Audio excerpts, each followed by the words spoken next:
Galates chapitre 3. Non, commençons par Daniel 10, 12. Commençons par Daniel 10, 12 et prépare-moi Galates chapitre 3, verset 29. Mais tu commenceras d'abord par 13, 14, Galates 3, 13, 14, et puis tu sauteras, tu nous donneras le verset 29, et puis on va clôturer. Quelqu'un peut dire un bon amen? Ok, est-ce que vous pouvez lire avec moi ces versets, ces passages? Vous savez, on est en train de dire que ces affaires-là, tout ça doit changer. Ça doit changer. Avant que nous partons là, il faut que ces choses-là changent. On aimerait bien rafraîchir même l'endroit aussi. Hein? C'est vieillot.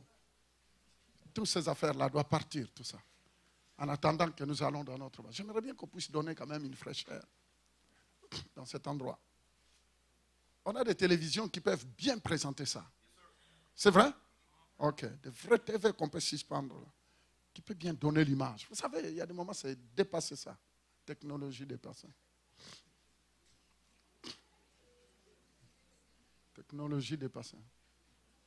Est-ce que tu peux le lire? Il me dit, Daniel, ne crains rien, car dès le premier jour où tu as eu à cœur de comprendre et de t'humilier devant ton Dieu, tes paroles ont été entendues et c'est à cause de tes paroles que je...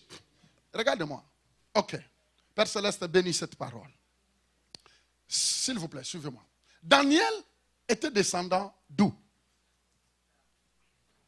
Daniel. Il descendait d'où? De qui? De qui? Oh oui, il y a d'autres qui ne savent pas. Daniel était juif. Amen. Daniel était un juif, mais qui s'est retrouvé vers l'Irak, Babylone, sous le gouvernement d'un roi à cette époque-là. Parce que l'empire de Babylone couvrait les Mendes, les Perses, de tous ces coins-là, l'Inde, l'Irak, tout, ça descendait, c'était l'empire la plus puissante. Et vous savez, quand ils attaquaient un pays, ils étaient tellement forts que quand ils venaient, ils ramassaient tout le meilleur. Quand cet empire-là descendait dans un pays, ils venaient, ils attaquaient, ils avaient l'armée la plus puissante. Alors quand ils arrivaient, ils prenaient d'abord le meilleur du pays. Non seulement le meilleur du pays, mais ils prenaient même les descendants royaux. Ils prenaient tous les jeunes qui étaient descendants de rois. Et Daniel faisait partie de ces descendants-là, un jeune qui se retrouve en Babylone. Et vous connaissez très bien l'histoire de ces gars. Il faisait partie du cour royal. Il était un jeune doué. En fait, c'était même des conseillers. On parle de Sadrach, Meshach, Abednego. On parle de Daniel. C'était des personnes très importantes. Pas dans leur pays d'origine, mais dans un pays étranger. Est-ce que vous savez que Dieu n'a pas besoin d'être limité par la géographie? Parce qu'il est le Dieu de la géographie. Il est l'auteur même. Il est même l'auteur. C'est pourquoi, mes frères et sœurs, que personne ne te trompe. Tout ce qu'il faut, c'est de savoir, est-ce que à la place où je suis, et là où j'y vais, est-ce que Dieu m'accorde? Est-ce que Dieu me fait sa faveur? Est-ce que je suis à la bonne place? Même quand tu vois l'ennemi sortir toutes ses griffes, mais quand tu sais que toi, oh béni soit le nom de Dieu. Et Daniel était descendant d'Abraham. Descendant d'Abraham. Daniel étant descendant d'Abraham, ils ont été emmenés comme des esclaves en Babylone. C'était des déportés de guerre. Mais arrivé là-bas, Dieu lui fait grâce. Dieu lui fait grâce. Mais Dieu n'a pas oublié que tous ces gens-là qui se retrouvaient comme des petits esclaves là en Babylone, Dieu le savait que c'était des descendants de qui? D'Abraham qui a fait alliance avec lui. Quelqu'un peut dire amen. Bon, maintenant, comme ils étaient des descendants d'Abraham, quel que soient les menaces qu'on faisait dans leur vie, Dieu ne pouvait pas retirer la promesse qu'il avait faite à leur ancêtre Abraham. Quelqu'un peut dire Amen. Je disais, quelqu'un peut dire Amen. Je disais, quelqu'un peut dire Amen. Voyez-vous, ils étaient des esclaves dans un pays lointain, étranger, mais ils étaient cachetés. Ils avaient une marque. Ils portaient une marque de préservation. Ils portaient une marque de préservation. N'y touchez pas. Ils sont des descendants d'Abraham qui a fait l'alliance avec Dieu. Et les promesses, toutes les promesses que Dieu avait faites à Abraham étaient le leur. Quelqu'un peut dire Amen. Vous savez, détruire ces descendances-là, détruire totalement tout le hébreu, c'était annihiler l'espoir du rachat de l'humanité. Parce que Dieu savait que Jésus le Messie devrait descendre de la descendance d'Abraham. Maintenant, annihiler, anéantir tous les Hébreux, tous les descendants d'Abraham, ça voulait dire annihiler l'espoir du salut de la terre tout entière. Dites, c'est impossible. Répétez avec moi, c'est impossible. Répétez avec moi, c'est impossible. Pourquoi? C'est parce que les promesses de Dieu, quand Dieu fait une promesse à quelqu'un, tu peux être, monsieur le diable, même devenir 17 fois Satan. C'est pratiquement impossible. C'est pourquoi on demande à ceux qui ont les promesses de Dieu de s'aligner à celui qui a fait la promesse. Aligne-toi. Le reste, il n'y a aucune personne qui peut te démolir, qui peut t'annihiler, qui peut te ralentir. Personne. La vraie personne, c'est toi-même. Maintenant, écoute. Daniel, sachant ce qu'il était, la fois passée, j'avais parlé de ça. Daniel, sachant ce qu'il était, en étant esclave là à Babylone, il lit un livre et il voit que leur esclavage devrait prendre fin. Parce qu'ils ont déjà fait 70 ans.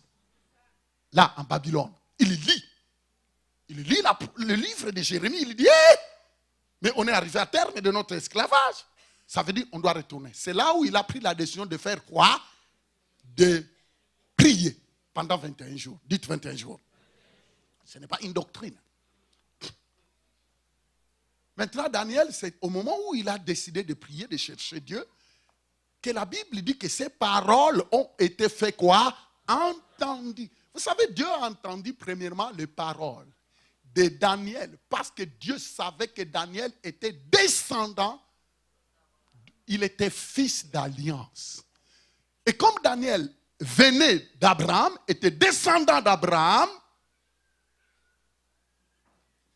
quand Daniel s'est adressé à Dieu, à cause de son origine, à cause de la promesse de Dieu, la Bible dit que dès qu'il s'est adressé à Dieu, en tant que descendant d'Abraham, qu'est-ce qui s'est passé? Il y a eu combat. Dieu entend Daniel. Dieu dit à l'ange, va lui donner la solution, parce qu'il est vrai, c'est quelqu'un de réveillé, c'était illuminé, il n'est pas quelqu'un qui croise les bras. Il a vérifié les Écritures, il a vu que le temps est fini de leur esclavage. Il les réclame, alors ange descend, va lui donner la solution. La bagarre a déclenché. Au moment où l'ange descendait, vous savez qu'il y a eu un autre ange, démoniaque, un envoyé du diable. Il voulait intercaler. Le diable lui-même a dit non, non. Michael, oui, Michael, il dit tu ne passes pas ici. Parce que c'est Daniel-là, avec tous ces gens-là, tous les descendants-là d'Abraham, je vais les décimer là en Babylone. Au moins en les décimant, le Messie ne naîtra pas. Tu ne peux pas aller donner la réponse. La guerre a commencé. C'est au moment où les anges, l'ange qui venait de Dieu, et les anges de Satan, qui ne voulaient pas que la réponse descende à Daniel, la guerre a commencé. Il y a un combat mais acharné. Jusqu'au moment où Dieu a dit, écoute, Daniel, c'est le descendant de la promesse. Il envoie un autre ange. Qui? Michael. Il dit, Michael, Gabriel est descendu, mais va lui porter secours. Dès qu'il est descendu, et parce que même les anges ont des échelons. Quand il est descendu, il a dit, combat fini, l'arbitre est arrivé. Combat fini. Satan, tasse-toi. Ok, toi tu continues ta mission, continue. Ce n'est pas moi que Dieu a envoyé. Moi je suis venu régler seulement le petit problème, le petit combat là. Toi, mets-toi à côté de toi. Vous savez que Satan a des limites. Hein? Est-ce que vous savez que Satan a des limites? Ça, c'est un ange qui lui dit, stop, tasse-toi à côté. Un ange qui n'a même pas été créé à l'image de Dieu. À plus forte raison, toi. Non, tu n'as pas compris. Vous voyez, je crois que tu n'as pas compris. Attends, je suis à la fin. Tu n'as pas compris. Ne venez pas seulement chauffer les bancs. Tu n'es pas n'importe qui. Regarde. Michael descend et vient trouver le premier ange qu'on a envoyé, qui est en train de se battre avec le prince de Java, de Perse. Il dit, oh, c'est quoi ça? Tu as oublié, toi, tu as oublié qu'il a une mission. Il doit aller donner les OK de Dieu à Daniel qui est en train de prier là. Vous voyez, il est en train de prier. Et toi, tu étais là pour tenter de le bloquer. S'il vous plaît, tasse-toi. Il a dit, OK, à tes ordres, tasse. Vous savez, c'est là où on voit que Satan a des limites. Les puissances des ténèbres ont des limites dans ta vie. Ça, c'est l'ange qui venait de Dieu, qui lui a dit, finis le combat. Et puis laisse. Mais l'ange là qui a dit, finis le combat, n'était pas fait à l'image de Dieu. Mais toi, tu as été créé à l'image de Dieu. Je viens. J'aimerais bien que ta vie de prière monte. J'aimerais bien que ta façon de voir les choses change. Tu ne dois pas être quelqu'un qui passe toute ta vie à pleurer. Comme si tu es seul. Les combats là, tu n'es pas seul. C'est un combat déjà gagné. L'ange descend et voit Gabriel et Daniel dit, écoute, depuis le premier jour que tu as décidé de jeûner et prier, j'étais déjà parti. Par tes paroles, je suis descendu. Par tes paroles, je suis descendu. Par ce qui est sorti de ta bouche, je suis descendu. Dieu entend chaque parole qui sort de ta bouche. Et quand une parole, oh béni soit le nom. Daniel était descendant d'Abraham. Tout commence par là. Il était fils de l'alliance. Tout commence par là. Les promesses. Oh béni soit. Quand Dieu voyait Daniel, il voyait alliance. Descendant d'Abraham, alliance. Descendant d'Abraham, alliance. Et comme le fils d'alliance a parlé, il faut que les anges soient en action. Donne du travail aux anges. Par ta vie. Je disais par ta vie de prière. Par tes déclarations. Donne du boulot aux anges. Donne du travail aux anges. Oh non, je ne te parle pas. Donne du travail aux anges. Ne termine pas ta vie comme monsieur et madame tout le monde. Ne sois pas monsieur et madame tout le monde. Ne mène pas une vie de monsieur et madame tout le monde. Distingue. C'est la foi qui va te distinguer. Tu dois comprendre que les types de paroles qui doivent sortir de ta bouche doivent être des paroles de foi afin que les anges de Dieu soient en action. Regardez-moi, dans l'ancienne alliance, Daniel était un garde de l'ancienne alliance. L'ancienne alliance. Je dis bien, il y a le nouveau et l'ancien. Daniel qui était dans l'ancienne alliance, il a parlé, Dieu s'est souvenu qu'il était descendant de qui? Fils de la promesse. Les anges sont entrés en action. La guerre s'est déchaînée. Frères et sœurs, un enfant de Dieu doit susciter la guerre dans le monde spirituel. Quand tu bouges, c'est le royaume de Dieu qui bouge. Quand tu pries, c'est le royaume de Dieu. Posez la question à Maman Suzy qui m'entend toujours prier. Je ne blague pas. Un jour, Samuel est venu me dire, papa, tu as trop prié cette nuit. Tu m'as dérangé. Je dis, je m'excuse. ou qu'à livrer un peu bataille ça. Qu'à tourmenter un peu ça, diable ça. Qu'à chasser les. Grâce mon Dieu. C'est le diable. Il faut lui dire que tu as des limites. Dans ta vie, dis-lui tu as des limites. Lisez Galates chapitre. Terminons par ça. Galates chapitre. Ah, pasteur, tu as dit que tu vas terminer. Oui, termine. Galates chapitre 3, verset 13 à 14. Et puis on va terminer le verset 29. Je vous ai promis. Ok, qu'est-ce qu'il dit? Christ. Allons-y. Christ nous a rachetés. Écoute-moi, quand on dit rachat, dites rachat. Racheter, on dit racheter. On rachète quelque chose qui lui appartenait. Quand on dit racheter, ça veut dire que tu appartenais à Dieu, mais par le péché d'Adam et Ève, tu as été vendu. Maintenant, Christ te fait quoi? Te rachète. En fait, quand on dit rachat, ce n'est pas une formule très théologique. Quand on parle du rachat, ce n'est pas une formule théologique, religieuse. Non, l'homme a été créé à l'image de qui? De Dieu. Mais par cette grande trahison d'Adam et Ève dans le jardin d'Éden, l'homme s'est vendu à Satan. C'est pourquoi Satan, comme il a une nature, la maladie vient de Satan. La pauvreté vient de Satan. La haine vient de Satan. C'est pourquoi, dès que l'homme s'est livré à Satan, Satan a pris sa nature, il a donné, alors maintenant que tu es maintenant sous mon autorité, ma nature vient à toi. C'est là où vous entendez le premier crime qui a commencé. Les enfants d'Adam se sont tués. Le péché a pris la place. C'est parce que Satan dit, mais maintenant c'est moi qui règne. Vous m'avez donné l'autorité. Vous m'avez accepté. Maintenant c'est moi qui règne. Vous devez prendre ma nature. La maladie c'est ma nature. La haine c'est ma nature. La pauvreté c'est ma nature. Et c'est ma nature. Maintenant, allez, prenez. Et le dégât de l'homme a commencé. L'histoire a commencé là. L'homme est devenu pauvre. Alors que quand Dieu a créé l'homme, il lui a mis dans un jardin d'Éden qu'on appelle jardin des délices. Ah, je n'entends pas.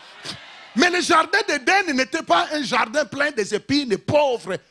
Tu te rends compte? Dieu a mis et l'or, et les diamants, et toute la richesse, les émeraudes, les tout. Pensez un peu à Adam et Ève avant qu'ils pêchent. Comment ils étaient? La Bible dit que la gloire de Dieu les entourait. Elle dit toute la richesse qui était dans le jardin était à eux. Tout, les émeraudes, les cristals, les tout, les diamants. Pas 24 carats, mais plus. Et tout.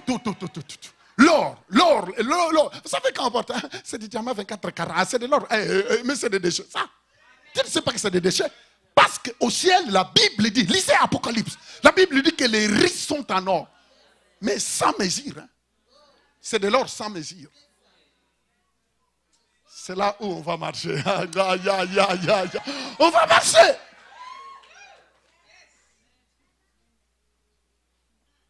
Tu te fais des soucis pour tout simplement ici. Et la maison même que tu as achetée, tu payes les impôts tout le temps.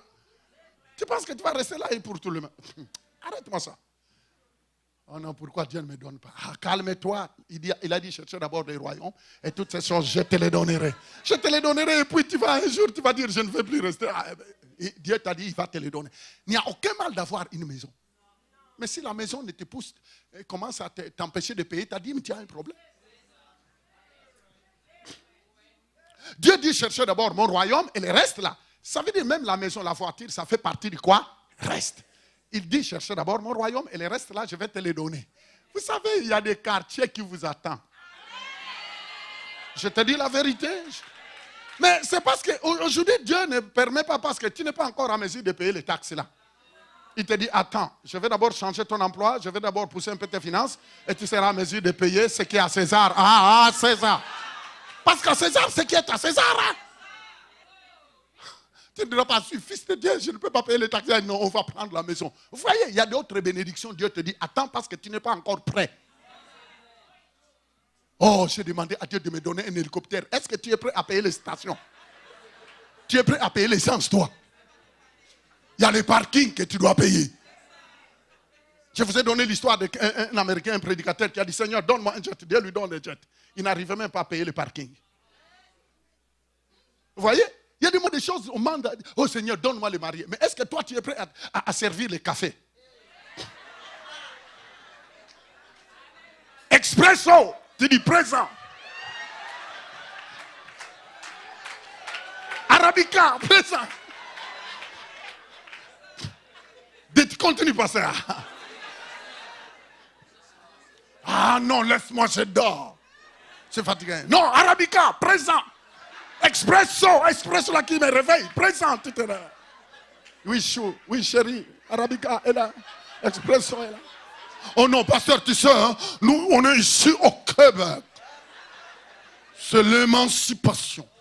Réveille-toi, va toi-même. Ah bon? Et tu disais, Seigneur, bénis-moi, bénis-moi, bénis-moi. Voyez, tu n'étais pas qualifié.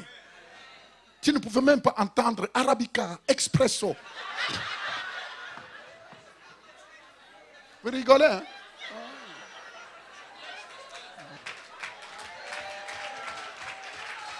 Viens déposer, dis. Ah.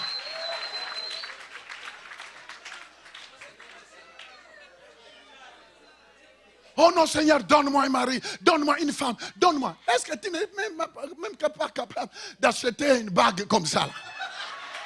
Bague. Une bague. Oh non, pasteur, tu sais, j'ai envoyé tous les $400 à ma famille au pays. Ah bon? Ce n'est pas ta famille qui te donne le café? Prends d'abord soin de celle qui est là. Achète-lui une bague. Frère, si tu n'as pas encore acheté une vraie bague, voyez l'exemple.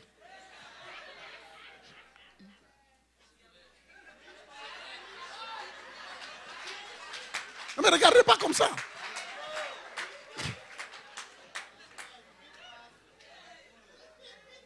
Amen, c'est quelque chose qui peut lui faire sourire. Fais-lui sourire. Dites, fais-lui sourire. N'appelez pas seulement expresso et puis tu ne lui fais pas sourire. Fais-lui sourire. Moi, j'aime raconter parfois des histoires à Maman Suzy. Oh, j'éclate de rire. J'aime le faire rire. Pourquoi? Mais c'est parce que je n'ai qu'elle. Je dois la rendre heureuse. Je dois la rendre heureuse. Si tu épouses une femme, c'est pour la rendre heureuse. Et la sœur, tu dois rendre heureuse. Oh non, voyez, le pasteur a dit, tu dois me rendre heureuse. Et toi aussi. Le vice-versa. Faites ça, vice-versa. Oh non, tu sais, nous, dans notre coutume, nous, dans notre tradition, de quoi? De Bakwanga, de Koussa, de quoi? Tradition. Oh non, dans notre coutume, toi. Pas de coutume. Notre coutume, c'est Jésus.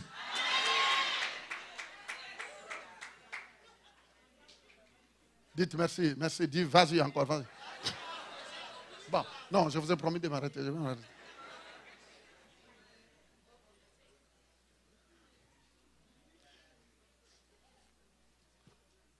Qui va se réveiller pour aller déposer les enfants? Ah, chez toi, chez toi. Réveille-toi, c'est toi la maman. Non. Oh, tu es la maman, tu dois. Et puis, il doit encore venir te servir l'arabica. Et puis quoi? Et puis quoi? Et puis toi-même, tu sais. Fais ta part, réveille-toi. Fais ta part. Rends-la heureuse. Vous savez, les enfants, c'est vos enfants, vous deux. Pourquoi se disputer? Pourquoi commencer à se disputer pour de rien? Qui fait quoi? Qui fait quoi? Mais réjouis-toi. Fais ta part. Respecte-toi. Et que les enfants, tu vois que tu as le sens de la responsabilité en tant que descendant d'Abraham. Toi, tu fermes seulement le front. À ta maison, dès que tu arrives, tout le monde voit ton front fermé. Vous discutez tout le temps. La femme ne veut pas montrer sa salaire. Toi, tu ne veux pas. Tu caches tout. Alors, c'est des cache-cache dans la maison. Coucoulo, ouais, non, mais tu traites ça. Cache-cache. Non, je parle en langue, s'il vous plaît. Ramazonte Kerebe. Toi là, déposé dit. Ah, toi.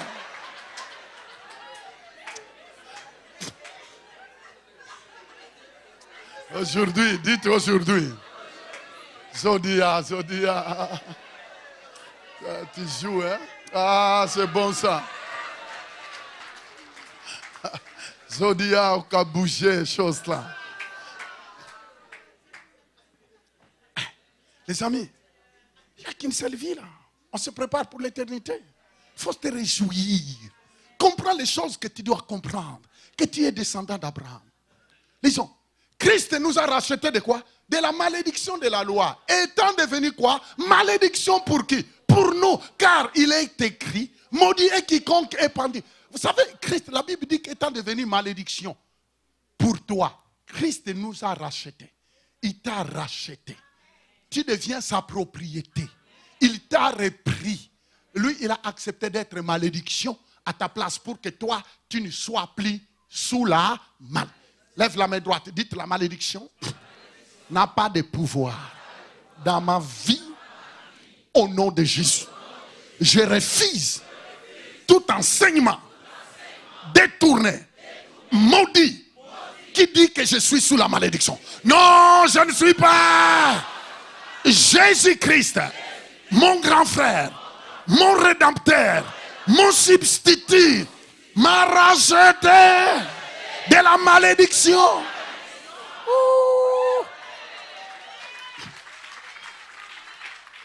Ne croyez pas, ne suivez pas des petits enseignements là sur l'internet qui disent non, maintenant on doit te couper tous les liens parce que ta vie n'avance pas. Et c'est ta tête qui doit fonctionner. Frère, croire en Jésus ne veut pas dire qu'on ne doit pas faire fonctionner la tête. Croire en Jésus ne veut pas dire qu'on ne doit pas être bouillant, qu'on ne doit pas être bouger, ainsi de suite là, bouger les choses. Tu dois bouger. Dites bouger, mouver. Tu dois mouver. Il faut que tu mouves. Venez après me demander les mots là que tu as dit, c'est quoi? Je vais te donner la diction. Il faut être en mouvement. Beaucoup de personnes, il a crié, il a donné sa vie à Jésus, et du coup, il devient molle comme ça. Et regardez comment les païens ouvrent les entreprises. Regardez comment les païens montent les avions, aller faire des business à Dubaï, les païens. Et les chrétiens sont là, on est en train de prier. Arrête-moi ça. Il y a un temps de Shirabakoundé, il y a un temps pour se lever. Il y a un temps pour y aller.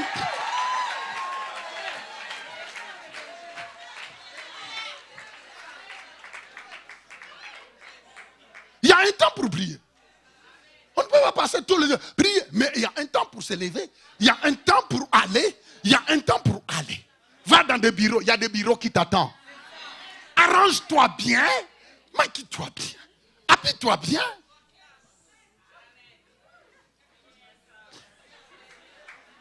Quand tu frappes la porte du oui, comment vous êtes, monsieur qui? Je dis, monsieur.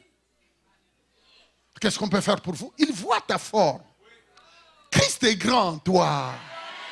Maintenant, être chrétien ne veut pas dire que tu vas être le plus grand malheureux. Tu dis, bravo, qui est là? Je disais, qui est là avec moi? Présente-toi tout en sachant que celui qui est en toi est plus fort. Ayez la connaissance de comment les systèmes fonctionnent.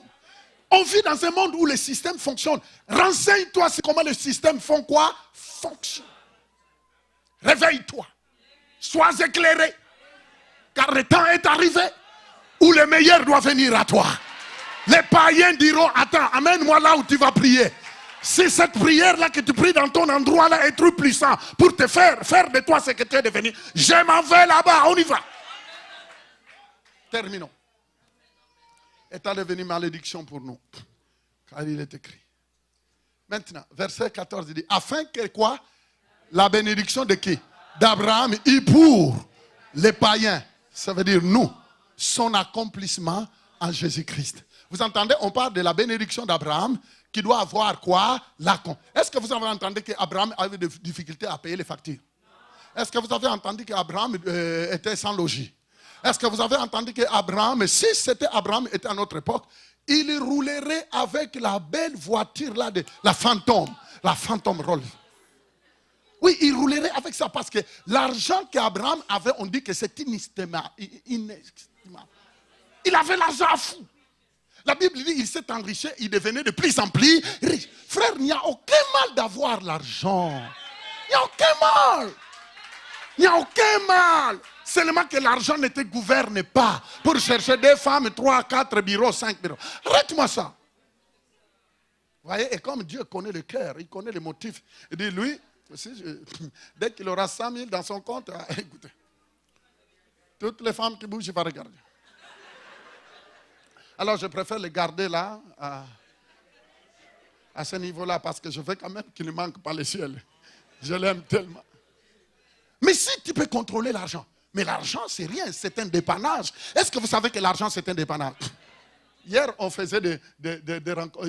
J'étais avec mon épouse, on est parti visiter d'autres personnes, on a visité plusieurs. Vous savez, je suis arrivé avec quelqu'un, un jeune comme ça, il m'expliquait comment il était. Il a dit, moi et ma femme, on travaillait, on a économisé, on a acheté une maison, on vient d'acheter un autre duplex, on vient d'acheter un autre immeuble, on vient d'acheter... Je dis, on était avec maman Suzy, on a dit, oh. Elle a dit, toi tu faisais combien? Toi tu faisais... Quand il a donné le chiffre, je dis, mais il y a beaucoup de personnes qui pensent qu'il faut d'abord commencer par des gros montants. Vous savez, c'est la collaboration. Je disais, je n'arrêtais pas à dire à maman Suzy, vous voyez, l'intelligence, c'est ça. L'intelligence, c'est ça. Ils ne gagnaient pas grand-chose. Mais ils avaient un objectif. Dites objectif. Ils disaient, on va mettre ensemble, on va serrer, on va manger le pain, on va on va manger, respecter nos repas, mais on va serrer, on va payer nos dîmes. Ce qui m'a touché, il a dit, pasteur, notre dîme, moi et ma femme, notre dîme. Il a dit, pasteur, maintenant j'en ai 3 immeubles avec des locataires. On est en train de voir que dans quelques mois, on n'aura plus besoin ni de travailler, ni de quoi. Tout sera payé. Et il m'a dit, il était content. Moi, je lui dis, toi, tu as fait la comptabilité. Il a dit, oui. Il a dit, mais dans 3 ans, on est en train de se dire que tout sera payé. Tous ces immeubles. Et on compte payer encore d'autres. J'ai dit, toi, petit là, tu ne parles pas, tu es calme comme ça. Or que tu as des choses. Il y a des personnes à l'église ici, ne parlent pas. Calme. Si c'était d'autres personnes qui avaient 3 immeubles directement, ils changeraient son français. Ils marcheraient sur le talon. Mais c'est la sagesse. Elle dit, monsieur, tu es conscient que tu es descendant d'Abraham? Il a dit, oui. Oui, pasteur. Ce n'est pas possible que d'autres personnes deviennent de mieux. Les gens que vous entendez devenir millionnaires, vous pensez qu'il est tombé comme ça, brum, 6, 24, je ne sais pas quoi, la loterie, cruise. Non, ils ont utilisé l'intelligence. Si tu ne sais pas, renseigne-toi. Tu n'as pas besoin d'avoir beaucoup d'argent pour commencer. Tu peux commencer étape par étape. Les amis, tu ne résoudras pas les problèmes de tout le monde. Demandez mon épouse. Je dis parfois, ma famille m'appelle, je dis, stop! Vous pensez que moi, je suis celui qui va résoudre tout? Vous devez savoir que c'est Jésus qui est la solution. Même dans le désert, il va te donner la solution. Même dans un pays dérapé. Alors, ne faites pas de moi votre ressource. Je peux vous aider, mais pas n'importe comment. Les amis, écoute-moi bien, s'il vous plaît. Sachez qu'on peut aller loin avec le peu. C'était quelques poissons et quelques pains qui a nourri 5000, sans compter les femmes. Que le nom de Jésus soit béni. Pour terminer, verset 29. Verset 29. Verset 29. Lisons maintenant. Ça, c'est clôturé. Il dit, et si vous êtes quoi? Il dit, si vous êtes où? Répétez un peu. Si vous êtes où? En Christ et pas en crise. En Christ. Il dit, si vous êtes en Christ, vous êtes donc quoi? La postérité de quoi? Héritier quoi? Selon la... Dites avec moi, je suis héritier. Vous voyez, le verset là vient de clore tout. Tout ce que Dieu a promis à Abraham est à toi. Si Abraham était riche, commence à te voir des portes s'ouvrir. N'acceptez pas la pauvreté. Les gens vous diront, oh, mais tu sais, ici, on est au Québec. Mais attends, ces gens-là vivent ici au Québec, ces gens-là. Ils sont au Québec. Tous ces gens, ils sont au Québec, s'il vous plaît. L'argent est ici. Je parlais un jour avec un monsieur qui m'a dit, pasteur, elle dit, monsieur, tu vois, je dis, je suis propriétaire de cette voiture ici. Tu sais combien je déclare par année? Je dis, combien? 145 000. Je dis, toi, hein? 145 000, ça? Avec ça, il a dit, oui. Je dis, voyez-vous, l'argent n'a pas de couleur. Hein? Lave auto à la main. Il a un salaire que même parfois d'autres directeurs n'ont pas. Il a un salaire même que d'autres personnes qui ont fait McGill, il n'a pas. Tout le monde n'est pas appelé à faire McGill. Si tu dois faire McGill, fais McGill. Mais si toi, tu n'as pas de limite d'aller là, tu peux créer un emploi. tu n'es pas obligé parfois d'être travailleur, mais tu peux devenir le boss qui donne.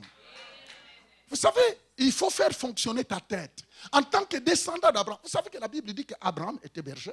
Abraham était... Vous savez, il y a d'autres travails parfois qu'on peut trouver, c'est bizarre. Et les gens qui brillent les poulets ici à Saint, c'est quoi là? Est-ce que les poulets portugais là, ils ont des millions. Ils en ont. Mais quand il met sa cravate, tu ne verras pas un poulet ici. Est-ce que j'ai mal parlé? Quand il est en cravate, il sort avec sa petite jaguar là. Tu diras, oh, ouais, il sent le poulet, rien. Tu vas l'appeler boss. Écoute, monsieur, réveille-toi. Il n'y a pas de sommetier. Laissez les cravatiers rester avec les cravates qui pensent que les cravates vont faire. Il y a des boulots qui t'attendent. Qui a compris? En tant que descendant d'Abraham, tu dois être un battant parce que le diable, c'est ça que le Seigneur m'a dit, mais c'est à cause de ce que tu portes. Quand tu acceptes Jésus, Dieu dépose quelque chose. Maintenant, ce que Dieu a mis en moi, Dieu a mis en toi, va susciter des combats. Sois conscient que ce que Dieu a déposé en toi va t'amener la guerre. Maintenant, pour que ces choses-là aient l'expansion, tu auras à te battre. Ne sois pas quelqu'un qui baisse les mains n'importe comment. Sois quelqu'un qui retrousse les manches. Sois un homme de foi. Sois quelqu'un qui est positif. Qui dit Dieu est avec moi. Ce que je vois, ce n'est pas ça qui va continuer. Les choses doivent changer. Réveille-toi. Réveille-toi. Réveille-toi. J'ai aimé beaucoup un homme, un frère de l'église qui m'a dit, pasteur, j'ai commencé avec une toute petite garderie, pasteur. J'ai commencé avec une petite garderie. Maintenant, viens voir ma garderie. Quand je suis arrivé, j'ai regardé la grandeur de la garderie. Et je savais que ce gars-là, il gardait les enfants à la maison dans son sous-sol. C'était la garderie quoi? On appelle ça la garderie de la maison. Le milieu familial. Aujourd'hui, il a quitté le milieu familial. Il est maintenant dans une garderie de 50 enfants. Vous savez, toi, tu dis, Seigneur. Tu penses que les faux billets descendront du ciel. Mais tu dois faire fonctionner quoi? Hein? Merci. Que celui qui a des oreilles pour entendre. Le meilleur est à toi. Réveille-toi. Retrousse les manches. Dites c'est assez. Je suis descendant d'Abraham. Commence par le petit à petit. Mais sache que ce que Dieu a mis en toi va susciter la guerre. Peu importe la guerre, peu importe les combats, ne baissez pas les mains. Il y a une terre que Dieu a planifiée pour toi. Il y a ta terre promise. Il y a la bénédiction d'Abraham qui coule sur toi. Tu as le vin, tu as le sang de la bénédiction. Dire quand Dieu te voit, il dit, mais regardez-moi, par manque de connaissances, il continue à penser qu'il n'est rien. Qui lui a dit qu'il n'est rien? Est-ce qu'il a oublié quand Jésus-Christ, il est exactement descendant d'Abraham? C'est que toutes les promesses que j'ai faites à Abraham, ce sont ses promesses. C'est seulement ceux qui vont ouvrir les yeux. C'est pourquoi le samedi matin, j'ai dit, Seigneur m'a mis à cœur de oindre tes yeux, que tes yeux s'ouvrent. Qui croit que c'est fait? Lève-toi, lèvons-nous tous ensemble. Lèvons-nous tous ensemble. Normalement, en se levant, on acclame Jésus. Ne sois pas comme un francophone, hein. Sois comme un anglophone qui sait. Là.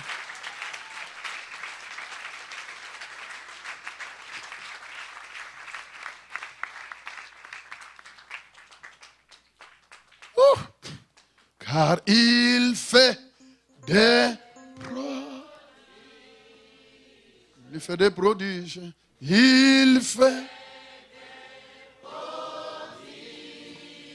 Il fait des prodiges. Il fait des prodiges. Béni soit son. Il est encore. Il fait des prodiges. Il fait des prodiges. Jésus fait des prodiges. Il fait des prodiges. Encore. Mon Dieu fait des prodiges. Il fait des prodiges. Béni soit son nom. Levez-le de main. Je vais demander, même ceux qui sont pour la première fois là, répétez avec moi tout le monde, Seigneur Jésus. Même si toi tu as déjà accepté, Seigneur, aide ceux qui sont là. Dites Seigneur Jésus. Ce matin, j'ouvre mon cœur. Seigneur Jésus, je fais de toi le numéro 1, mon sauveur et mon Seigneur. Règne dans ma vie. Où ça? Répétez, où ça? Sur cette terre. Seigneur, que ton règne vienne et se manifeste dans ma vie avant que je vienne au ciel. Aide-moi à marcher comme un enfant de la promesse. Les bénédictions d'Abraham et les miennes. Au nom de Jésus. Amen. Donnons une bonne main d'acclamation.